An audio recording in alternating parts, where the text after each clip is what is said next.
Hello and a warm welcome to the Tamil Nadu Brief. I'm Sam Daniel. The headlines first. Cyclone Fengal to cross between Karaikal and Mamallapuram Saturday afternoon. Red alert for 6 districts. Isolated extremely heavy rainfall. Wind speeds to touch 80 kilometers an hour. Damage to telecommunication lines and flooding expected. And an inspiring Sri Lankan refugee in Chennai turning into an author, writing 11 books.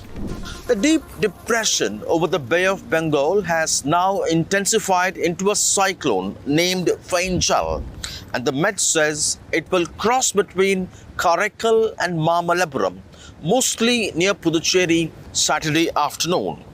The Met has forecast moderate to heavy rainfall across northern Tamil Nadu and isolated extremely heavy rainfall in a few pockets, including Nagapattinam, Thiruvarur, Mailadurai and Chengalpattu. The Tamil Nadu government says it expects 20 centimeters rain in 6 districts, including Nagapattinam, Mailadurai and Thiruvarur, and 10 centimeters rain in Chennai. Authorities say they are fully prepared with enough number of shelters ready, enough number of boats, gensets and JCBs. NDRF teams have also been deployed in Delta districts. The wind speeds, Met authorities say, could touch 80 kilometers an hour and 90 during the gusting. Authorities say there could be damages for telecommunication lines and flooding in low-lying pockets. I spoke to Dr. Balachandran, the director of the Med Center in Chennai. Joining us, Dr. Balachandran, the director of the Med Center in Chennai. So thank you very much for your time. You've given a wide range in terms of the possible landing area for the cyclone between Karaikal and Mamallapuram. Where is it going to be likely, sir? Sir, it is a system. When it's present, we are given the area it covers a larger area, and near to the Puducherry. We have given already near center will be near to the Puducherry. It's likely to cover.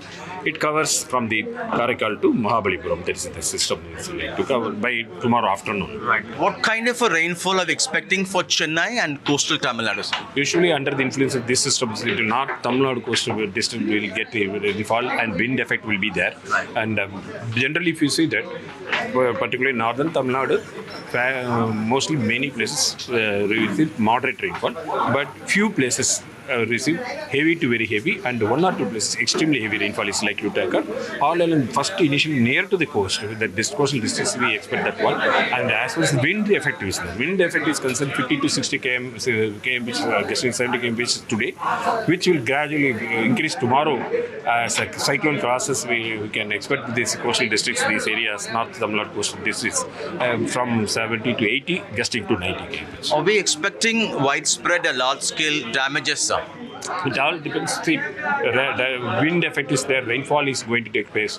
So there may be temporarily telecommunication disruption will take place. Low-lying areas will get waterlogged, and there may be disturbance in the traffic. These are the things we expect. Lower-lying areas, flooding will be there. Lastly, sir, there's been a back and forth this time. First, you said there could be a cyclone, then you said deep depression, then depression. What led to this? See, that is a system like currently we see that any low pressure systems, when it is lying in the ocean, there are interactions taking place in ocean and atmosphere, and you have and at the same time upper air areas. There are various factors, multiple factors combined together in various permutation combinations that play roles. It was stalled for nearly some period, so speed reduced almost stationary. The variations are bound to happen, so we have to monitor and we have to. These are quite natural, such as extreme events like tropical cyclones. Certain things may, like a textbook, it will move. Certain systems, since it's a natural phenomenon, they will have their own variability, which has to be monitored and it will be informed. Thank you so much. And finally, a new series of stories on hope and inspiration from refugees in Tamil Nadu. Refugees turning self-reliant, scripting their own stories of success and history. I met author Vijitharan, a Sri Lankan refugee living in a camp for more than 30 years, who has written 11 books on stories of refugees living in camps across Tamil Nadu. Congratulations. Thank you very much for your time. How did this interest come to write books and tell stories about the Lankan Tamil refugees? So during my childhood, books the only hope which I had. So I spent most of my school times, my younger time, with the books. So when I studied and completed my PG, I went to a job. During that time, I had so many time to spend. So that time, one of my friend called me. I know he's died after 1 year. He called me that you have plenty of time. Now you are educated. Why can't you write and tell our stories? He sparked me. Then I started writing small stories about Sri Lankan refugees in Tamil Nadu. So who are they? What kind of life they are living? What is camp? What is camp life? How people are living in camp around 30 years. So what is the structure of the camp? What is the rules and regulations? I formulated these kind of information into the stories. Even though Sri Lankan Tamils have been living in Tamil Nadu as refugees for more than 30-40 years, the literature is very, very limited. How important is to tell stories about your life here, and how important is to document that? Wherever there are people, their first foremost thing is they tell the stories. There's a old habit of Tamils and the people who are in the world. They used to tell the stories. But particularly in Tamil Nadu, we don't have stories recorded or written. We don't have stories. We have stories. We are living as a stories, but we don't have the recorded stories. So, so particularly about Sri Lanka or Sri Lankan war, the people who are migrated to Europe, they are writing so many stories. They have so many books.